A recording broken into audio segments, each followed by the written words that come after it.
శాంతి భద్రతలు పూర్తిగా క్షీణించాయి. దానికి నిదర్శనం ఇటీవల కాలంలో గుంటూరులో జనసేన పార్టీ నూతనంగా మరి కార్యాలయం ఓపెన్ అవ్వడం జరిగింది. దాన్ని తట్టుకోలేని అధికార పక్షం మరి దాని మీద దాడి చేసి బీర్లతో బాటిల్తో చెప్పులతో దాడి చేయటం జరిగింది. దాన్ని జన సైనికులందరూ తీవ్రంగా ఖండిస్తున్నాం.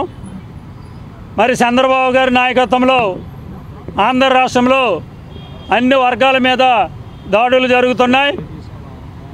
బలహీన వర్గాల మీద, మహిళల మీద అనేక దాడులు జరిగినా మరి పట్టించుకునే పరిస్థితిలో ఈ రాష్ట్రం ఉంది. అలాగే మేము గాంధీవాది సిద్ధాంతం ప్రకారంగా శాంతి భద్రతలను కాపాడాలని జన సైనికులు క్రమశిక్షణతో ఎక్కడ ఏ కార్యక్రమం చేసినా చేస్తున్నాం. అటువంటి తరుణంలో కూడా జన సైనికుల్ని రాష్ట్ర ప్రభుత్వం రెచ్చగొడుతుంది. రెచ్చగొట్టినా మేము రెచ్చిపోకుండా మా పద్ధతిలో మేము నిరసన కార్యక్రమం తెలియజేస్తున్నాం. మరి ఇటువంటి సంఘటనలు మరి జరిగితే మేము కూడా మరి ప్రభుత్వానికి క్షమించేది లేదు.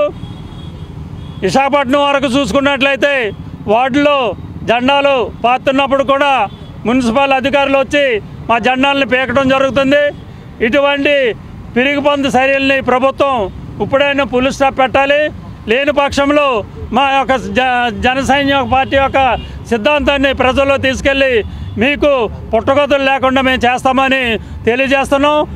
గుంటూరు జనసేన పార్టీ ఆఫీసులో జరిగినటువంటి దాడిని చూసినట్లయితే ప్రజాస్వామ్యం పట్ల ప్రజలు పూర్తిగా విశ్వాసాన్ని కోల్పోతున్నటువంటి పరిస్థితి.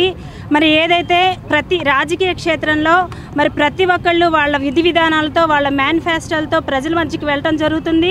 ప్రజలు వాళ్ళని ఆమోదించి మరి ముఖ్యమంత్రిగా చేసుకునే అవకాశాన్ని ప్రజలు ఇవ్వడం జరుగుతుంది. మరి ఆ ఉద్దేశంతో ఆ పదంలో మరి పవన్ కళ్యాణ్ గారు ఈ రాష్ట్రానికి సంబంధించి 25 సంవత్సరాల ఈ రాష్ట్ర భవిష్యత్తు కోసం జనసేన పార్టీని, బడుగు బలహీన వర్గాలని ఉద్దేశించి జనసేన పార్టీని స్థాపిస్తే ఈరోజు పవన్ కళ్యాణ్ గారికి నానాటికి పెరుగుతున్నటువంటి ఆదరణ చూసి కన్ను కుట్టి ఈరోజు ఈ భౌతిక దాడులకి, బెదిరింపులకి పాల్పడితే మాత్రం ఏమాత్రం మేమెవరం కూడా ఉపేక్షించమని తెలియజేస్తూ, ఏదైతే మా అధినాయకులు మరి గాంధేయ మార్గంలో మమ్మల్ని అందరినీ వెళ్ళమంటున్నారు కాబట్టి మేమందరం కూడా ఈరోజు గాంధీ గారి ఎదుట ఈ నిరసన కార్యక్రమాన్ని చాలా శాంతియుతంగా తెలియజేస్తున్నాం. కాని పక్షంలో మేమందరం కనుక మా అధినాయకుడు కన్నెర చేస్తే, మేమందరం తలుచుకుంటే ఏ ఒక్క పార్టీ ఆఫీస్ కూడా నిలవదని తెలియజేస్తూ ఇటువంటి భౌతిక దాడులు ఇంకెప్పుడు కూడా పాల్పడవద్దని మరొకసారి హెచ్చరిస్తున్నాం.